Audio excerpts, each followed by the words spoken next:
Today, a lot is happening in the polity as we gradually inch closer to the 2019 general elections. Debates are ongoing here and there, and the presidential candidates and the governorship candidates are selling themselves, proclaiming their tickets, and enjoining people to come on their side. Today on the program, we'll be featuring one of the presidential candidates of one of the parties in Nigeria. And, well, he's one of the young contestants. And, you know, I so much enjoy listening to this man because of the fresh ideas. You talk about technology. You know, he wants to give you like we're in the 21st century. And it's really refreshing to have someone going out of the box to tell us about the future and of a country and what can be done to actually ease off on so much tension and the stress and the fears, you know, we are encountering and Nigerians have towards our country, Nigeria. So you need to stay with us on the program this morning because it's going to be a very refreshing discussion. And also a lot of things that are happening in the polity nationally.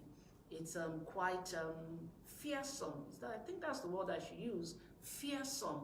You know, because it's like every week, new trouble, you know, and it makes us wonder where exactly we're going in Nigeria. But I just want to say that we should not be afraid. Someone said Nigeria is very good at bouncing back, you know. We feel like we're going to shake, we're going to fall, but at the end of the day, we are standing. Nigeria is still standing and will continue to stand. So stay with us, we'll take a quick break. And oh, sorry, Banji is not here. He's held up somewhere in traffic, but I believe that before the program ends, he'll be right here with us on the program. So we'll take a quick break, and then when we return, we'll have our guest for the day. Don't go away, we'll be right back.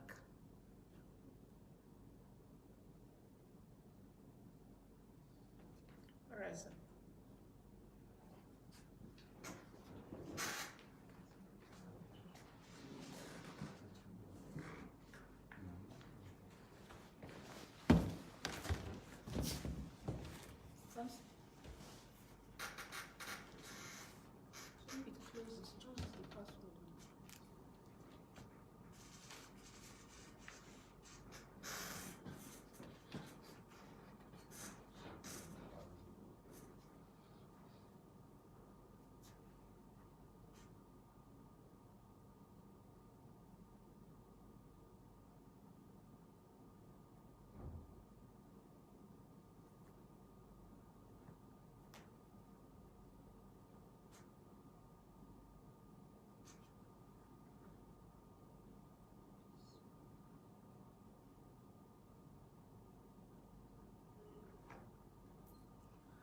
Welcome back.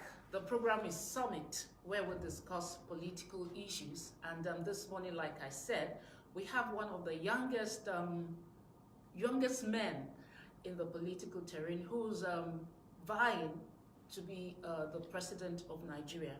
And he's been saying so much on his ticket. And this morning, we have him here again with us. He's a Nigerian human rights activist, a pro-democracy campaigner. He's the founder of online news agency Sahara Reporters. I guess that has already let the cat out of the bag. And he's the presidential candidate for African Action Congress, AAC, in the person of Omoyele Sowore. You're welcome, sir. Thank you so much for bringing me. Good to have you on our program today. Yes, I'll say good morning to all your viewers, and thank you for bringing me. You're welcome. Thank you. All right, now the polity is hot now because there are debates ongoing everywhere, even though you have been excluded from being part of that debate. So I think we should start from there because if we have different platforms now where the presidential candidates are reeling out their manifestos and their plans towards good governance for Nigeria, and you have been excluded from that platform, not from that platform, from different platforms, I guess. Well, we know of one. Okay, and of one. All right. That's the presidential debate being organized by the Nigerian Election Debate Group. Okay, which is NEDG. like the major one. It's supposed to be a major one. Okay. But we have also been included, and we had a housing debate at the University of Lagos, I think, on Saturday. And that will be part of another one tomorrow, being organized by the CDD. I think it's Center for Development and Development of Democracy in Abuja. Sorry if I didn't get it right. Tomorrow, starting at 11 a.m. So I'm appearing on other platforms, and we are taking steps to ensure that we're included. We went and sued NEDG so that they can tell the Nigerian people why they're using public resources to exclude a vibrant candidate who is definitely even better qualified than some of the candidates that they chose. Now they haven't been able to prove in court why they did that, but also a vacation judge handling the case has transferred the case back to the CJ. We expect the Chief Judge of the Federal High Court in Abuja today to reassign the case to another judge because we don't have time. All right, yeah, because it's supposed to come up on the 19th of Yes, January, yes. and that's at the end of this week. Yes. So what are you looking at? Do you think that it's going to be fast enough to meet up with that date? We have cleared all the hurdles on the part of making our case, but something happened unusual. A political party popped up from nowhere. I think it's UPN, and said they want to join the case. And we looked at their background, found out that they're in coalition with the APC. So apparently somebody's trying to use them to slow down the case. Yes. Their intention is to slow down the case so that we don't get a ruling. But we're hoping that the hearing will be handled expeditiously, and we'll get a ruling before the debate. All right. Let's go to. All right. So let's go to your ticket. Yes. All right. What does your ticket embody for the future of Nigeria and Nigerians as a whole? So our platform, or our political engagement, is robust in several ways. When we started as a movement 9 months ago, and then applied and transformed into a political party about 4 months ago, precisely in August. And between that time and now, we have been the fastest growing political party in Nigeria, apart from the two other political parties, APC and PDP, who are apparently using government funds to enlarge their own cost. And what we set out to do, or what we did, was to make sure that first and foremost, before we even became a political party, we had a set of programs to help Nigeria climb out of poverty and the abysmal state of the political situation, the socio-economic situation of our people. And these are broadly set out in 10 areas, start with that we call SPICER HEAT, which is an acronym for security, power, infrastructure, anti-corruption, economy, restructuring, health, education, agriculture, and tourism. And they are built on sustainability, security, and self-sufficiency for Nigeria. And with this, we're expecting that we will be able to bring infrastructure back. We will provide over 5 million jobs in less than 2 years. We will restore education to a position where every child in Nigeria will go to school instead of selling on the streets, and that there will be a universal healthcare system where every Nigerian can have a health card and be able to see a doctor, able to make just a little contribution. Or Yeah, something before you enumerate Yeah. some of those plans, I want to ask this question that are our national issues, especially the state of the economy, over bloated? Yeah. Before you enumerate some of these plans, No. the Nigerian terrain as a whole, like where we are now, Yeah. the issues we talk about, corruption, insecurity and all that, let's start from that point. Are they being over bloated? Are we overreacting to those issues? No, we're not overreacting. This is the situation now. People are unsafe in this country. You're not only unsafe in your houses, you're unsafe at your jobs, Your children are unsafe in their classrooms. Our roads are unsafe. So it's a combination of safety issues, security issues, from job security to physical security to health security to social security. And without, addressing those issues, people will be in a constant state of anxiety because they need to feel safe and secure in their own country. So it's not over bloated. It's not over bloated that people are hungry or that our economic system is terrible. People are working and are getting paid salaries. Companies are closing up. Closing down across board.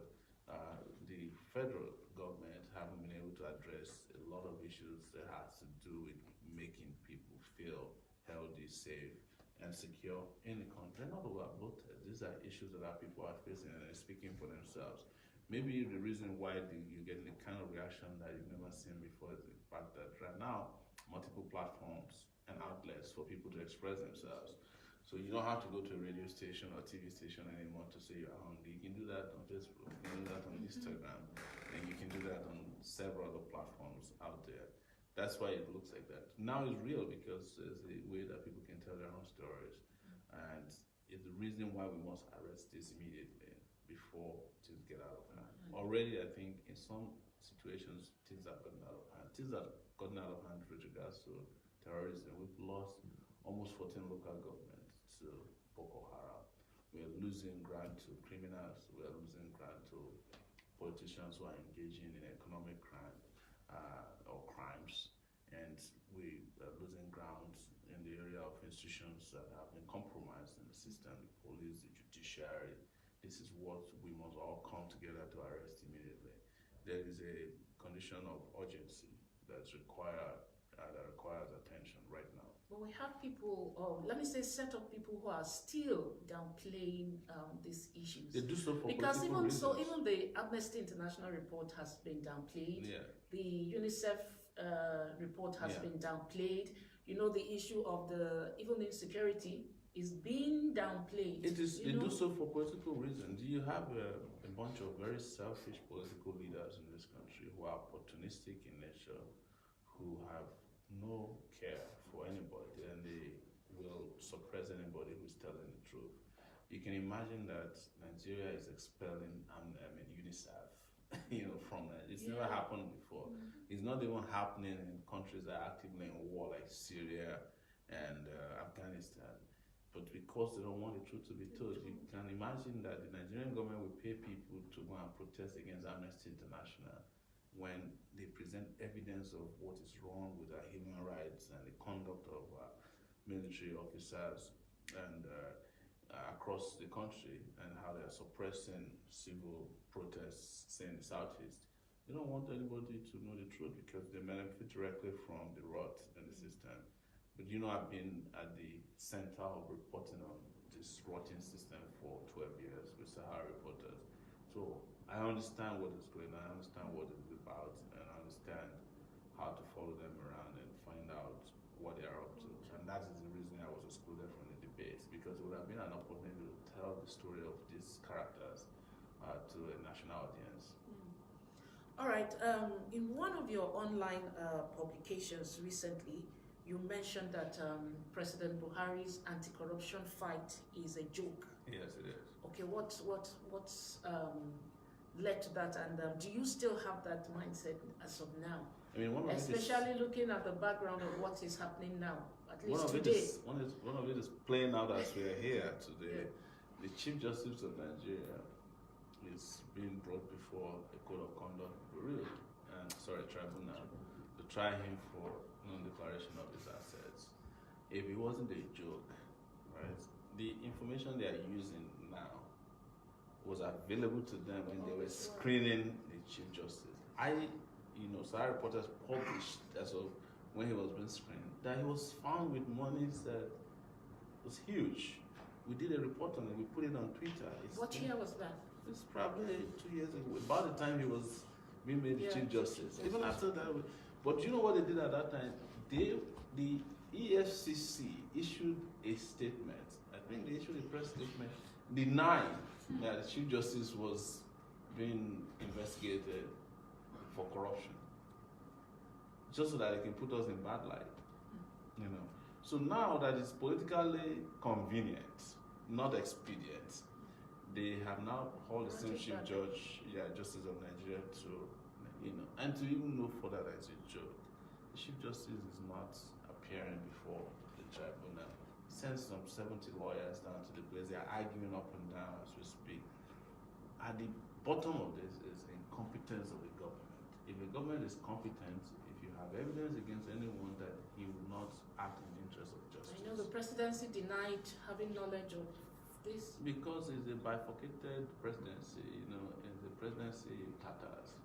Just like the former secretary of the government asked, who is the presidency? That's what is playing out again. That's why I said it's a joke. And as I said, the evidence, one of that clear evidence of how much of a theater is the anti-corruption fight is playing out today. And what else do you want me to tell you? Wow. Well, it's this information you are given now is not something that is trending. Yeah. That's same information you're talking about is something that you actually talked about initially. We published before. If you search on Twitter on our account, we have about 2 million followers on Sowore Reporters on Twitter, and we tweeted out that this Chief Justice, if you Google it, because the Chief Justice then denied stridently in the media as well. That, there's nothing like that, Sowore Reporters is making up a story against him. This evidence is now presented in public courts, for trial against him. But it is not in the interest of the Nigerian people. It's not in the interest of justice, it's for political reasons. And that is what has destroyed the so-called anti-corruption war. It's the reason we have to get rid of the Buhari administration and the PDP, because all of them are playing chess game with our lives. All right, now talking about playing chess games with our life, I know there are other countries where young presidents have been elected. Yes. But looking at our Nigerian setting and the psyche of Nigerians, the level we are now, do you think we are ready to actually embrace the idea of having a young president ruling us? What is the age of Nigeria? Because like it is, it's just like the only parties available is still the APC and the PDP. No, it's not Every true. other party looks like they are second hand. No, it's not true. Okay. What is the age of Nigeria? Nigeria attained independence 58 years ago.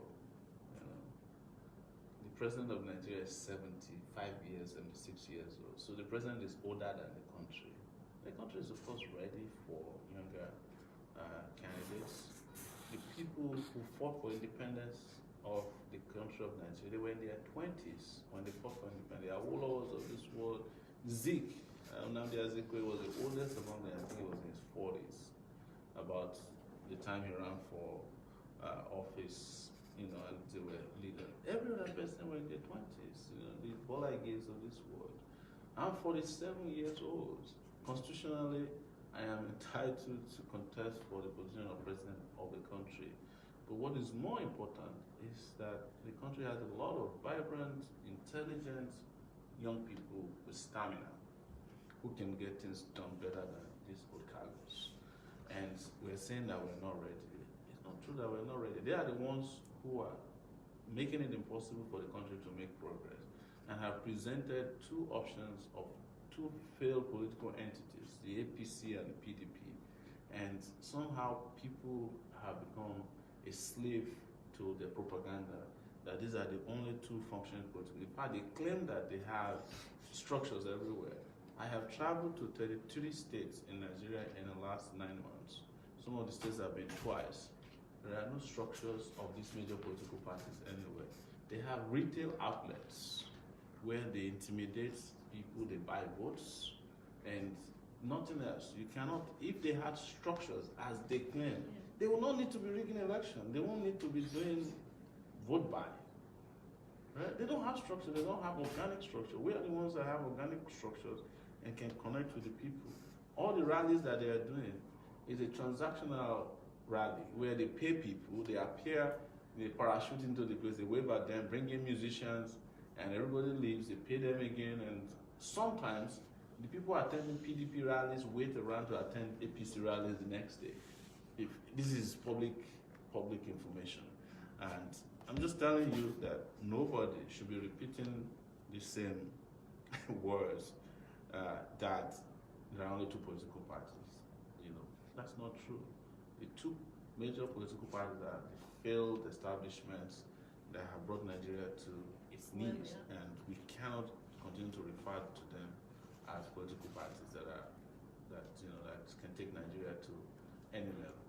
They've destroyed the country, and they're just waiting around to be rewarded with further political promotion, and that's why people like us are out there to warn against that and present ourselves as better alternatives, and we have been able to prove that. All right. Okay, we will go on a break shortly, but before we go on that break, I just want to talk about your ideological focus. Yes. From your party, looking at your antecedent. I will be very clear that the welfare of the people of Nigeria will be my ideological base. I hate labels. I hate to be labeled a communist, a socialist, or a welfareist. But I cannot deny that what is at the heart of what I want to do or what will be done for Nigeria is to place the welfare of the people as top priority. So that government is investing in education, investing in health, investing in industries, investing in infrastructure, and ensuring that everybody is secure in the country. And that one I'm not afraid to say, right, to people, and that's the focus of our party. We are not a party that will take the country and give to the private sector. And when the private sector mess up the country, you take it back to people to clean it up. It's just like we're doing with AMCON now. We borrowed money to 250 businessmen, called them successful entrepreneurs. They bought jets with the loans, decided to marry women, more women, and did all kinds of things with that money. When the thing broke, we took back the loan. 5.3 trillion naira is what 350 people are owing through AMCON. And we're the one cleaning it up. But they kept their jets, they kept their mansions, and you call them successful entrepreneurs. When they're passing on the street, you are drumming for them. But these are failed businessmen who are just feasting on the resources of the country, like vultures. So they're always hanging around hoping that we will not, regain our senses and have a clear agenda and objective of how to help our people climb out of poverty and misery. And that's what we're here to change. That is the crux of our ideological thought process. All right, it's Mr. Omoyele Sowore, and he's still here with us on the program. We want you to, if there are people who are not watching right now, we want you to call them to tune in because it's a very, very important discussion, and it's something everyone needs to listen to. We'll go on a quick break, and when we return, we'll continue with our discussion. Please stay with us.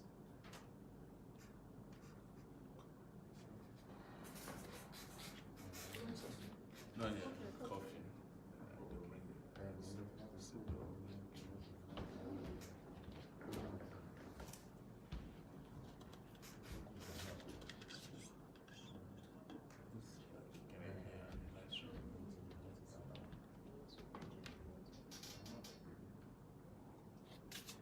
Why don't you get it? Lord.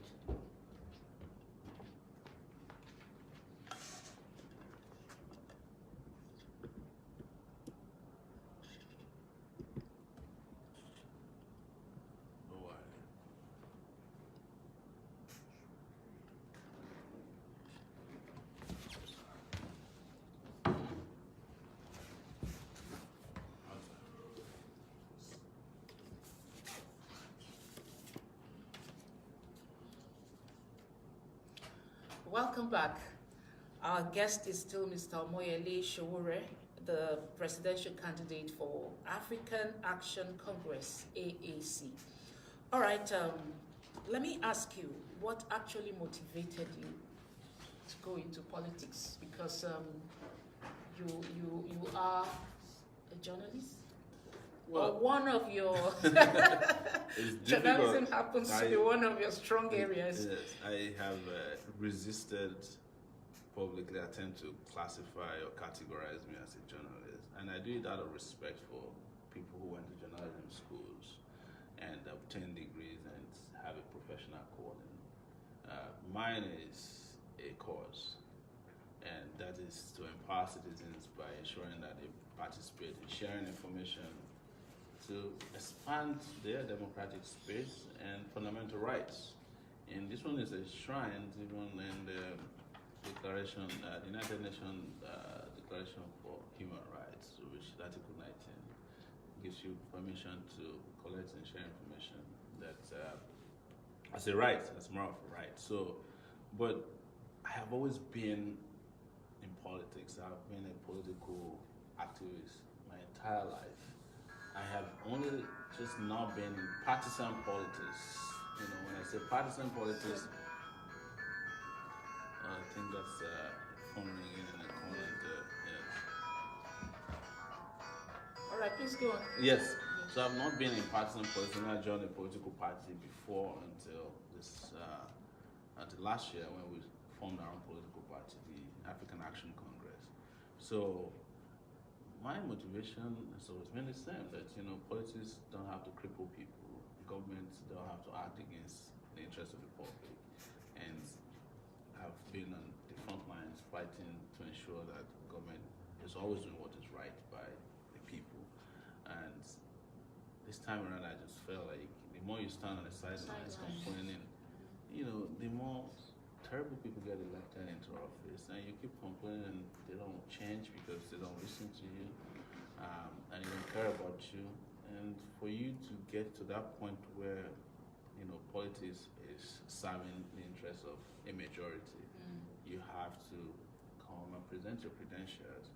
And I've looked at all our leaders in the last 30 years of my political engagement and found all of them deficient for the same reasons, that they do not emerge from a place of purpose. They're not equipped, they're incompetent, and there's always a cabal out there who have bonded together, starting from the days of the military when they retired, they didn't leave the country, and they're the ones recycling themselves and recycling the same failed people to occupy our political space. And we must end that. We don't have any excuses anymore. Okay, you personify the youth of the country. Yeah. Now, we have so many of our youths going out in their millions in search of greener pastures. Yes. You are one of them. Yes. Because from your profile, you studied in America and other countries of the world. All right. What will your party do to stop this trend?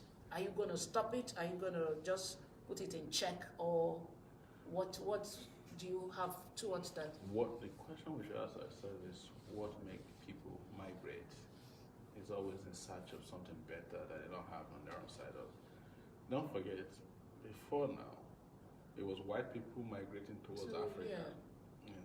Interestingly, when they did migrate, they didn't even go get a visa. They just got on a boat and they were looking for African countries where they could find gold, find copper, find timber. At the point, they were looking for human beings to use as slaves. So the solution is not a legislation. You cannot legislate migration out of anybody's mind. You have to create the conditions that make people stay in their own country. Then you would then need a legislation to control people migrating towards you. Because the moment there is better life on this side, everybody will be coming to Nigeria. It happened before. We had Ghanaians flood into this country, and we did Ghana must go. That is a legislation that failed. Because you can't force people who have come into your country, you integrate them after they arrive here. Probably would have been better off if we didn't drive the Ghanaians away. Yes. Do you know why? Some of my best teachers in high school were Ghanaians. Math teacher, biology teachers, English teachers. These guys, they were well-trained teachers. They were forced out of their countries because of the economic situation in their country and perhaps oppression at that time. If we had kept them here, they would have continued to provide the services and train even better teachers. But out of this myopic leadership we have, who happen to be the same characters who are still with us, we made that mistake. What I'm saying is, to address migration, fix your country. People will stay. If the country is not good, if you like, you can erect a wall around Nigeria. They will jump over the wall. If they can't jump over it, they will burrow through it. If they can't burrow it, they create a tunnel. You know, if they can't create a tunnel, they will have somebody throwing somebody over the wall and another person catching on the other side. So fix the country. Make Nigeria a country that is economically viable, that provides jobs, healthcare, education for its people. You cannot have a country that is being cast or named as the capital of poverty in the world, and you have a law saying people can migrate out of it. There's nobody who is in love with poverty.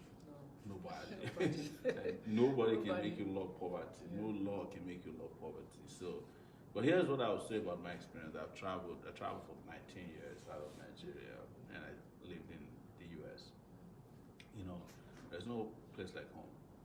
No place like home. And at the end of the day, you are part of the external statistics of migrants. You know, yes, they're welcoming. You can live your life the way you, but you get to a point where there's this. It's where I come from. Consciousness that makes you feel like, man, I need a home that I can stay in. I need a country that accepts me, that can provide me the same, you know, conditions that has made life a little bit good on the other side. And it's also that, you know, you cannot suppress your humanity forever. And what is humanity in this case is, okay, you want to live a good life, think about your brothers, your sisters, you know, your family, and even your countrymen and women. They deserve this too. So part of it is always like, you know, there's this pull to bring back the ideas, you know, that you've gathered somewhere and bring it back home. And nobody, I can tell you, categorically, there's nobody who is in love with this country right now more than Nigerians who are outside the country. I'm not saying people who are at home here don't love Nigeria, but people outside really want Nigeria to get it right so that they can come back home. All right, there's so much to say about our polity, Nigeria, because so many things are ongoing right now. But let's just see how far we can go before our time is up. Yeah. Well, since independence, Nigeria has been bedeviled with ethnicity, nepotism, tribalism, and others. Now, how can Nigeria come out of this? Now, this is your vision. Yes. I understand that we have different ethnic groups. We can't wish them away. And you know the level of divide amongst us now is greater than it used to be. What you must understand is that all of these fissures, divisions, cleavages, they play into the agenda of the political class. When it is time to share Nigeria's resources, wealth, there is no ethnicity. There's no Yoruba, there's Hausa. They speak the language of greed. They share it. You know, they marry into families so that they keep, stolen wealth within this special population of greedy people. But when it is time to get the people divided, the true ethnicity are there. They suddenly let you remember that you are Yoruba, you are Hausa, but you ask yourself, what is the ethnicity right now? What is one thing that binds all of us together? Poverty, starvation, penury. That's our ethnicity, And what they make you hold on to as your ethnicity is what they themselves repudiate. Because you cannot find a rich man who is sending their children to an ethnic school. They send them to international schools, They send them to London. You can't find Buhari's children in Amajiri schools, even though he's a religious fanatic in reality. You can't find Atiku's children in Amajiri schools. No, they send them to schools that are not ethnic in nature. But when it is time to address Nigerians, of course, it's time to tell you that, oh, you're Hausa, that's why you are being persecuted, that's why I'm being persecuted. It's part of the divisive politics that helps them hold on to power. Nepotism is, of course, how they surround themselves with people of their age so that they continue to, suppress and oppress the people.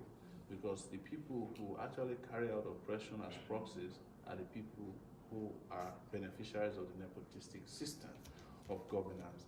But it is all in an attempt to trump, you know, any form of development that could have been brought to Nigeria by way of bringing everybody that's competent to partake in building the nation. And that is why these issues are so dangerous to us. But I'll say finally, what's also justice? Any kind of social justice that brings people out of poverty, that doesn't look at their faces and ask them where they come from before they're treated nice, will just help ethnicity, nepotism, and tribalism fizzle out. Do you know why I say so?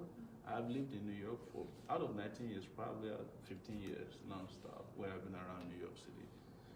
There is no city in the world that has the biggest ethnic mix like New York. If you meet one person is Nigerian, the next person is Ghanaian, is Italian, is an African, is, you know, a Danish, is English. But nobody is going around saying, oh, you know, I want to go to my ethnic bank to go and bank, you know, or I want to work in my ethnic company. The most important thing is that you work, you get paid, you live a good life. You know, maybe once in a while you remember your ethnic backgrounds, you know, for other reasons of cultural support. That is not to say that there are no Chinese neighborhoods or Korean neighborhoods, but those things have both social and economic settings, right? That's how a support system that helps them to promote their social-cultural existence. You see, our divide on the lines of tribalism, Yes. religion, creed, you know, it's so wide, and it's something that's a bit bothersome. Now, what would you do practically now to bring this bond back together, and then also the issue of regional integration? It's Practically now. No, the practical, Because it must be addressed. solution to it is justice, right?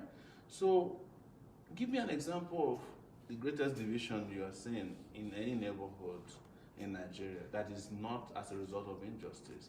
Nigerians used to be one people, you know, but war came and divided us. And who fought the war? The same guys who fought the war are still in charge of Nigeria. And they still have that civil war mentality, you know. You cannot go out there and shoot some ethnic group, create 3 million of them, and one day you come around and say nobody was conquered. So what you're saying, we need fresh minds. Exactly. Okay. So until we have fresh minds who understand the essence of cohesion. So every other thing we are doing to bring people together, unity schools, you know, National Orientation Agency propaganda, is not going to help until food that is not ethnic in nature is entering people's stomach. Job that is not ethnic in nature is going to people, that people can get job and they don't get to the final interview and suddenly you say, oh, you are Igbo. You can't get the job. This one is meant for Yoruba, this one is meant for Hausa. Like they did with immigration, they did with customs and things like that. The moment you get rid of all of that, people will be integrated again. And finally, on the issue of, you know, the regional integration we were talking about, what is needed is development. How do you integrate regions when there's no road that link one region to the other? What we want to do is to have an interstate highway system in Nigeria that cuts through all the six geopolitical zones, you know, with a dual carriageway. So if I want to travel to Enugu and I can get to Enugu in 4 or 5 hours, that is regional integration. You know, it means that I can do business in Enugu, come back to Lagos safe, or I can clear my goods out of Port Harcourt port without the thinking that, oh, if the Port Harcourt port is working, the Igbos will be too economically powerful, so let's keep them suffering in Lagos.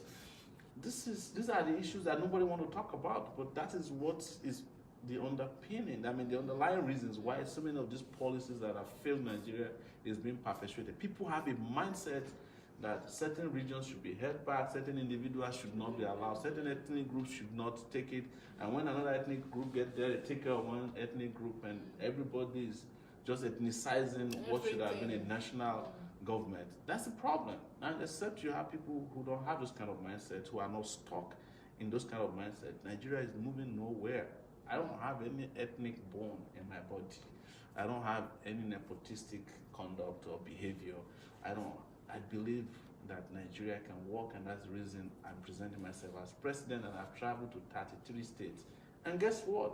People showed us love everywhere we went, including Lafayette, Makurdi. We went to Jos. We went to all the places. Nobody asked me about my ethnicity. Nobody asked me about my religion. Because they know that I don't have that kind of mindset. They can smell it when they see you. Oh, they can smell it. Yes. All right. We'll take another quick break, and when we come back, we'll still have Mr. Sowore here with us. We'll be right back. Is it a perfume? It is. Trust me. So they can smell it. They can smell it. They know these things. They know it. They know the ethnic bigots in our midst. They know the religious fanatics in our midst. Welcome, sir. I've never seen this in the last 10 years. Sir? Traffic, right? Traffic for Wow. 4 hours. In this Lagos? Yes. Wow, that's crazy. How have you been? How? Have you been? We had to get on the show the other time, right? No, On that side. no, Not it's not sure. the one. Oh, okay. No. I'm sorry about But I've been itching. I actually missed this. Yeah, it's the co-presenter. Yeah, You're supposed to you host it announced together. them, yeah. That's good. Thank you.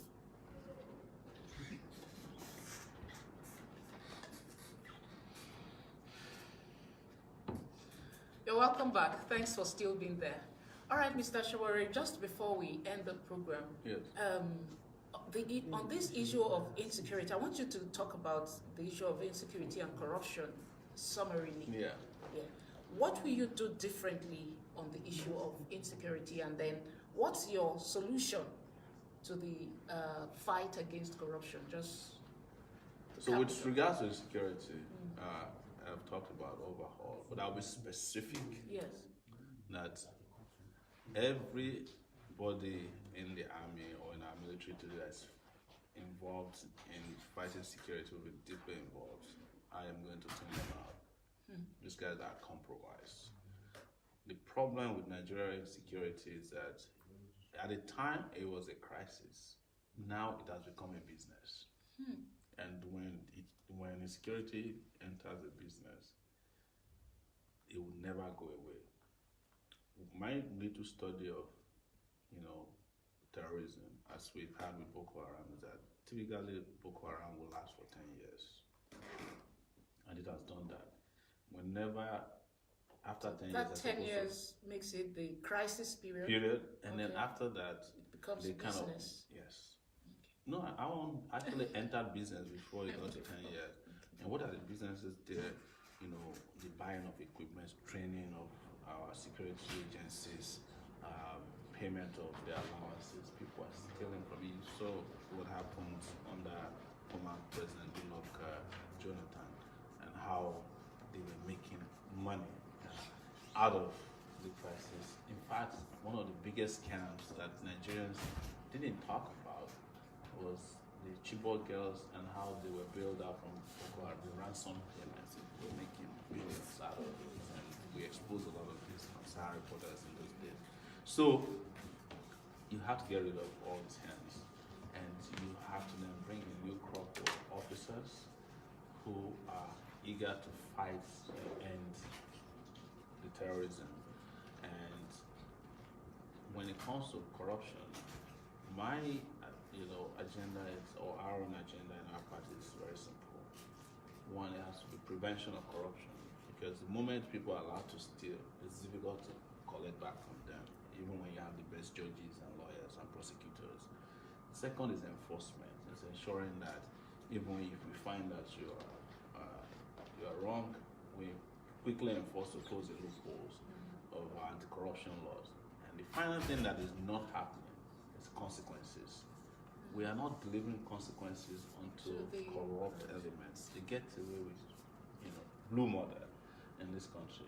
You can steal Nigeria blind, and the president will still give you a national award. Once you're in the party. Yes, once you are part of the party.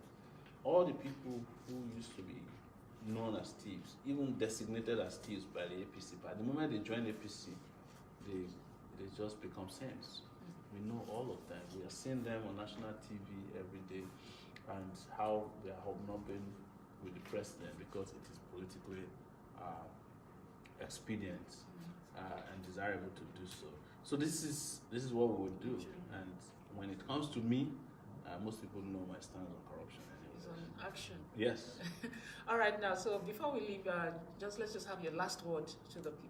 Well, thank you so much for bringing me on the show, and I'm talking to our people and Nigerians that this is yet another opportunity to change the course of history and to change our country finally for good by electing young people with character. But I'm not preaching to you that being young is the only reason why I'm qualified. It's because I have, history, very rich history, very, very powerful antecedents and pedigree and integrity, and I have stamina. I'm not a tired young person, and definitely will not be a tired old man anytime in the near future. Yes.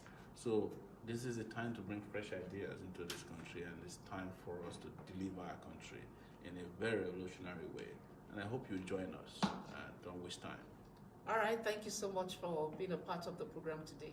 Really appreciate you, and we wish you the best in your quest to be the next president of Nigeria. Thank you so much. Thank you.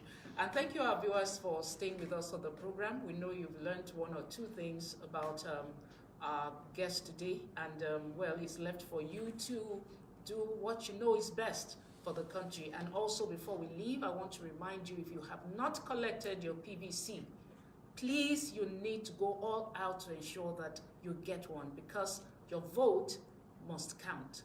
Have a wonderful day. We'll see you again on Wednesday, same time on this station. Bye-bye.